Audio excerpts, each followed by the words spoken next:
मैं मरूचिगे मरागश्य के सराले आ सियासत ता तशद्दुद उपदा आम फर्दो आम मर्दों में के छी बह गए आम मर्दों में गुना सियासत ता इंचो के तशद्दुद का मगिंदे के तशद्दुद आची कसे नरक के तक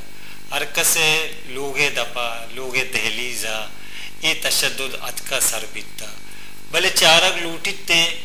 के आम फर्दे गुना इदा छे बह गए आम फर्द चिवती तूका छी पे पुरुष गए ओ माँ कुजाम ने मगर हो गए बायद माँ बिजाने अगर माँ नजाने माँ अगर एक फर्द ये आम फर्द है आमे मर्दुम ये तूक तला नपट्टे के कुजाम दर्दा कुजाम अजियता गुजगाए गुड़ा माँ कुत न कने के वती सोसाइटिया वती चप्पो चागिरदा शर्रे ने मगिया बेबरे पमे यात्रा मैं गुना मरूची स्टूडियो गेस साड़ी है नावल निगार ओ अवालकार वाजा अनवर सिंह राय के ए बाबता आइए गुना होती गपरप्पा देमा बरे अनवर सिंह राय आपको वशत कहते हैं कि आपने वक्त निकाला हमारे प्रोग्राम में आपकी मेहरबानी जी आपने गुफ्तगू करने का एक मौका दिया है और आपने इस हवाले से तशद्दुद पर लिखा भी है आपका नावल आया चीख तो अभी जो हम सूरत हाल का सामना कर रहे हैं बाज़ औक़ात आम लोगों से बात होती है तो कहते हैं हम घर से निकलते हैं तो हमें बार बार घर से फ़ोन आते हैं कहाँ हो कैसी हालत में हो तो यानी वो तासुर देते हैं या हमें ऐसे महसूस होता है कि उनके घर वाले किसी एक सानिया भी मुतमईन नहीं रहते कि इसकी जान महफूज है क्योंकि तशद्दुद ने हमारे पूरे समाज को लपेट में ले लिया है। जब आपने ये नावल लिखा था चीख तो उस वक्त की सूरत हाल और आज की सूरत हाल में सियासत में आप तशद्दुद को कैसे देखते हैं? देखिए जी वो तो दोनों सूरत हाल ज़रा सी मुख्तलिफ हैं और अगर मैं गलत नहीं हूँ तो मेरा ख्याल है कि आज सूरत हाल जो है वो उस वक्त के मुकाबले में ज़्यादा ख़तरनाक है। वजह उसकी ये है कि जिस सूरत हाल में ये नावल पैदा हुआ था वो ज़ियाउल हक़ के आगाज़ का दौर था और उसमें हमें खुद भी चीज़ों के बारे में बहुत कुछ पता नहीं था लेकिन ये वो ज़माना था जब Pakistan federal union of journalist Ziaul हक़ के ख़िलाफ़ और उनकी तरफ से लगाई जाने वाली पाबंदियों के ख़िलाफ़ एक जद्दोजहद कर रही थी और साथियों के हकूक़ के लिए जद्दोजहद कर रही थी और वो अवलीन जद्दोजहद थी ज़िया के खिलाफ। जी हाँ उस तक सियासी जमातें पूरी तरह से मैदान में नहीं आई थी। MRD की तहरीक उसके बाद शुरू होती है तो उस तहरीक में साथियों के साथ बहुत सारे हमारे मजदूर साथी भी थे हारी साथी भी थे और तालिब इल्म भी थे ट्रेड यूनियन के लोग भी थे और वो रज़ाकाना तौर पे उसमें शामिल थे और वो सब लोग जो हैं गिरफ्तारियां पेश किया करते थे। ये तारीख का तो इस जद्दोजहद ने उस पस मंज़र फराहम किया कि आप एक नावल लिखें जिस पस मंज़र में ये तमाम टार्चर हो रहे हैं वर्कर और वो जो लोग जब गिरफ्तार होते थे तो फिर उनके बारे में हमें पता चला कि उनके साथ क्या सलूक किया जा रहा है। तो क्योंकि मैं भी उस तहरीक का एक छोटा सा बहुत ही छोटा सा हिस्सा था तो इत्तेफाक से मुझे वो सारी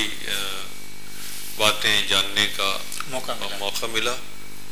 और उसका असर मुझ पे शायद ये हुआ कि मैं उन बातों को बिल्कुल ऐसे ही महसूस करता था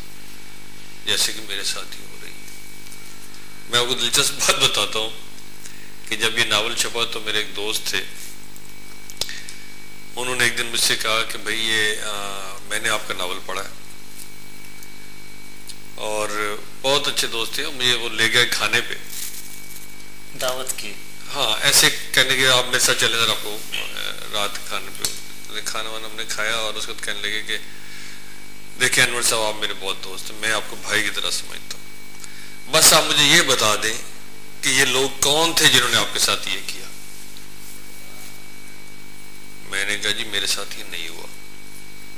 जाती तौर पर मुझे इसका कोई तजर्बा नहीं मुझ पर मैं इससे नहीं गुजरा हूं। उन्होंने कहा जी हो ही नहीं सकता,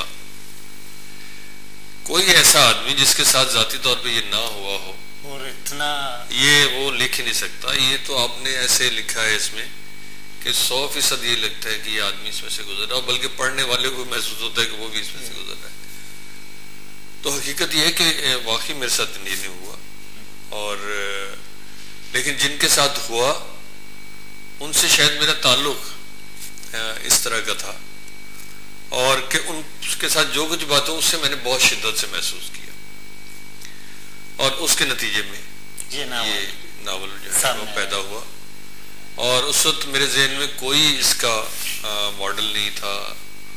यानी जो हालात सामने आए। मुझे ये नहीं पता था कि इसमें पहले लिखा गया है तशद्दुद पे, नहीं लिखा गया। वो हमारी खुद भी शुरुआत का ज़माना था, लिटरेचर में हमारी इब्तिदा का ज़माना था, और आज जो थोड़ा बहुत पढ़ा हुआ उस वक्त इतना भी नहीं हमें पता था। तो इसलिए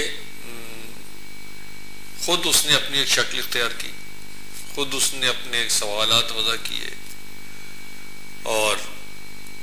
इस तरह से नावल बन गया। कोई उसमें तहकीकी किस्म की चीज़ नहीं थी। यकीनन जो कि थोड़ा बहुत पढ़ा था वो भी उसमें शामिल हुआ कहीं से। जब भी आप जिंदगी गुजारते हैं, अगर आपका जो भी शोबा हो उसमें जाने अनजाने में सारा जो कुछ होता है आपके आसपास वो आपके अंदर शामिल होता रहता है, और जब भी कोई चीज़ लिखते हैं तो उसमें वो इजहार पाता है। तो इसलिए इससे तशद्दुद उसमें आया, और उसका जोग्राफिया भी पाकिस्तान है, उसका पस मंज़र भी पाकिस्तान है, और उसके किरदार भी सारे वही हैं, और उनके सवालात भी वही हैं। अनवर साहब, एक फर्द जो सियासी कारकुन होता है, बाज़ औक़ात जेल अज़ियत गाँव में तशद्दुद सहता है, जब बाहर निकलता है तो उसकी जो शख्सियत होती है कैसी होती है? टूट फूट का शिकार होता है, या एक आम फर्द के तौर पर इस काबिल हो सकता है कि दोबारा नए सिरे से जिंदगी का आगाज करे? देखिए सर, ऐसा ये तशद्दुद बड़ी खतरनाक चीज़ है। ये इसलिए खतरनाक नहीं है कि इसके नतीजे में जिस्मानी तौर पर जिन पर तशद्दुद होता है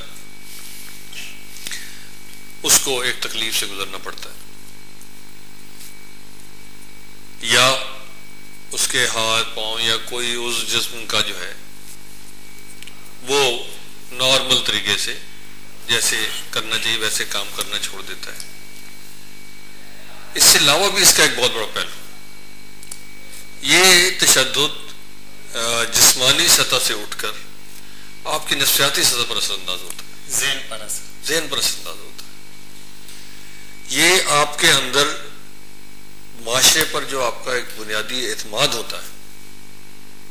जो एतबार होता है, अपने इंसानों पर जो अपने साथ जैसे इंसानों पर जो एतबार होता है,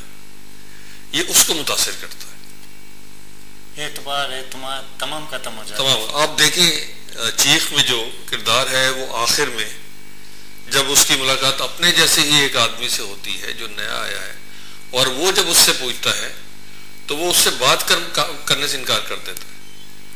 वो उसको भी वही समझता है, वही इन्वेस्टिगेटर समझता है, वही आदमी समझता है जो उससे बदसलूकी या सब कुछ कर चुके हैं। यानी अब वो माशरे में किसी भी आदमी को एक नॉर्मल आदमी या अपने जैसा मजलूम समझने के लिए भी तैयार नहीं है। तो अगर ऐसे लोग इस मरले से गुजरेंगे और उनकी नफ्सियात पर यह असर पड़ेगा